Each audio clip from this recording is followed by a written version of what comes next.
guys, thanks for joining me on part 6. I'm currently 11 over par. Let's check out the drone for the 16th.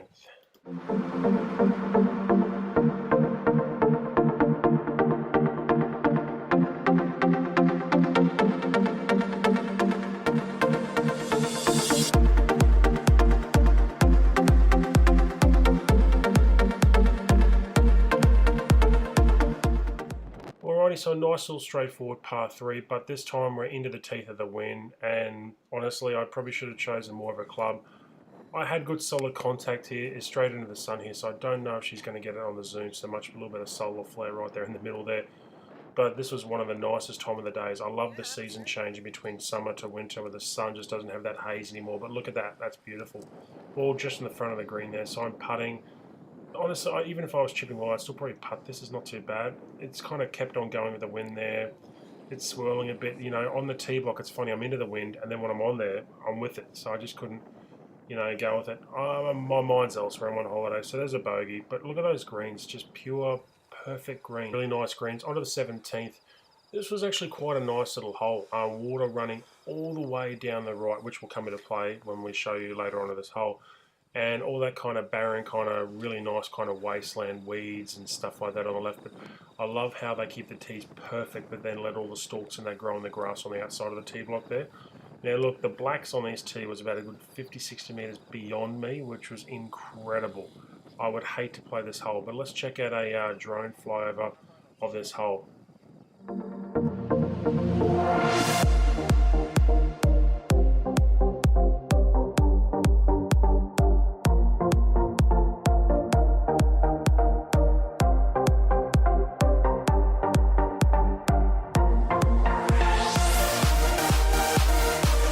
So yeah, easily in my mind, one of the top 3 to 5 holes of this course. There's the clubhouse on the right. Water runs the entirety of this hole, and on the left there's bunkers. So just when you think you could play it off left, you get into a bunker. So I favour the right-hand side to try and get more distance. And I've actually hit a cart path, and I actually hit another ball after this because I thought it's gone in. But as you'll see in the next hole, or the next clip, you'll see where I actually landed. So I was bounced right up in the air behind me, and I thought, yep, that's gone for all money. And then we found it just back there. So the Pro V1 lives for another hole. It was a layup, so I've hit the hybrid roughly about 200 metres into the wind. It's landed just short of the bunkers up there. And now I've got this shot here going in. Now, I actually thought I hit this shot perfect. But the wind takes a hold of it and just throws it right. It's almost like it just spits it out, you know, like that old TV show Under the Dome. I've hit this invisible dome and the ball just come right back down. I was eyeing this off. It actually lands right in line with the flag, but short of the bunker, as we'll see where that rake is right there, because I thought for all money, yep, finally I've got a birdie putt, I'm going to get a shot back here, you know, make that triple bogey to a double bogey. But look at the difference in that's where my ball is. That's how far up I've got to go. So yeah, question, I don't know about this, but I do my practice bunker shots on the side of the green like this. Now I try and get as close as I can to the bunker to try and feel the grass underneath. The grass and the sand consistency there. Christine's going to get a slow match, which we'll find. Is that against the rules to do a practice bunker shot on the grass next to it if sand flies in the air? Now, one old member used to tell me it was. It's considered testing the ground, but I don't know. So I'm too unhappy with that bunker shot just because of the way it was. I was just trying to get it up there as far as I can. But look, the bunkers here, considering they're relatively new, a year and a half, 2 years old, I can't fault them one bit. They must put a lot of rain in here to get it nice and drained, but look at that flag just blowing. It is intense. But look, comment below.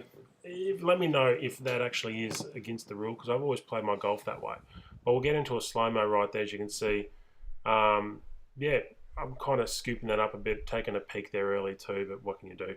Look at all that sand just flying away. Beautiful consistency. There's the toilet block in the back there, but I've got this left for my par, and, you know, the putters just, it wasn't really working too well today, but got to clean this up for a bogey. It's a YouTube gimme, but I'll just put it in just to show that it actually goes in the hole. But yet again, those flags, I think they're about 1.8 metres tall. I think Christine was just shorter than the flag. So 13 over, there's another bogey.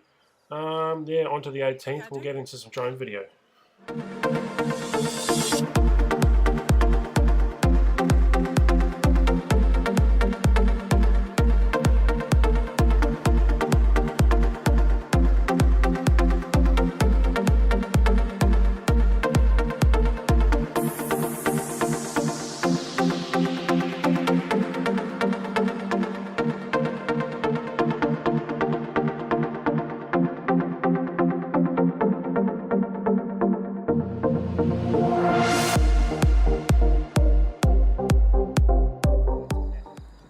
yeah, onto the 18th. What a great finishing hole. Water all the way down the left, and then sort of a little bit of water creeks along the right, but pretty much death on the left and the right. So I've gone for a hybrid.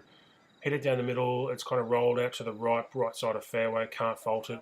This time of day was quite amazing because there was some rabbits. We saw a fox running around. It was like perfect for tourists just to walk out here and, oh, not that you would, you'd probably get hit by a golf ball, but perfect time to come out and look at some of the wildlife that was coming out. Because it was so flat, you could see everything. This is a 7-iron into the wind. I've hit, no, normally from this distance I'd be hitting a 9 or a pitching wedge, but I've hit a 7-iron, gone for the middle of the green, and there I am there. So I'm left with myself about roughly a 15-20 metre tricky birdie putt. But this stage it was getting dark. Now look, the camera is making this look pretty light. It was reasonably dark. Right here, as you'll see, I was looking at the flag, couldn't really read the greens too well because it was getting dark. As you'll see from my par putt that comes next, I barely wasn't even aiming at the hole because it was that dark. So I'm actually quite surprised looking back at this how well the camera makes this look light. But you can see the lights in the background on the shed off to the left there, the lights have turned on. So as you can see, I wasn't even aiming at the hole. So look, that's a bogey. I think that puts me at, was it 14 over par? Yeah, 14 over. And that's of 2 doubles and a triple. So if I don't have that, that takes me back to 7 or 8 over par, which is not too unhappy with that. But the clubhouse, honestly, one of the best facilities I've ever seen. Yet again, it's new, so you just don't know how it's going to be kept up because everything always looks brand new and perfect when it's new. But range facilities, mint, can't fault them. Plenty of room to hit balls. And just the overall outlook, it's amazing. Honestly, in my mind right now, this is my top favourite golf course in Queensland at the moment, followed by closely Pacific Harbour. They're both up the coast, but that's my 2 favourite courses. There's a Pennants team, you know, running around. I think they had a few beers. I think they actually, there it is, there's a ball there. So, yeah, guys, love this course and I cannot wait to come back.